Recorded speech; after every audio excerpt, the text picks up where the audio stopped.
বীজ ডিম আপনারা কিভাবে চিনবেন ওইটাও বলতেছি। আর থাইসে যেটা রাখা আছে ওইটা হচ্ছে বীজ ডিম না, ওইটা বীজ ডিম না। তবে আমি আপনাদেরকে একটা বীজ ডিম হাতে নিয়ে দেখাই। এই দেখেন বীজ ডিম, বীজ ডিমের এই যে কালো কালো ফুসফুস দাগ যেটা আছে ওইটা বেশি বেশি থাকবে, তাহলে আপনারা বুঝে নেবেন এটা বীজ ডিম। তার এদের আবরণ একটু বেশি থাকে, এই একটু ফুটফুট এটা গোনা অসম্ভব, কারণ একটা কালো কালো দাগ বেশি থাকে। তবে আপনারা মাথায় রাখবেন, যদি আপনারা বীজ ডিম বাচ্চা ফুটাতে চান তাহলে প্রতি 3টা মহিলার সাথে একটা পুরুষ কোয়েল পাখি রাখবেন, তাহলে আপনি 100% অবশ্যই বীজ ডিম পাবেন।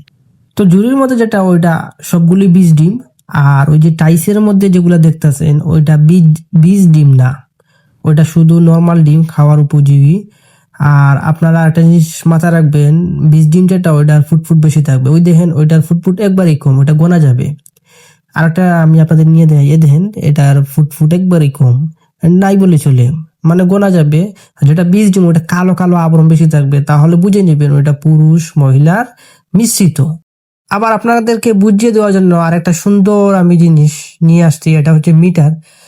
তো এটা মিটার কেন আনলাম, এটা বীজ ডিম, ওই যেটা জুড়ির মধ্যে ছিল ওইটা বীজ ডিম, তো আমি বীজ ডিমটা মিটার উপর রাখবো। আর এটা হচ্ছে আপনার নর্মাল ডিম, তো দুটার পার্থক্য আপনারা দেখবেন।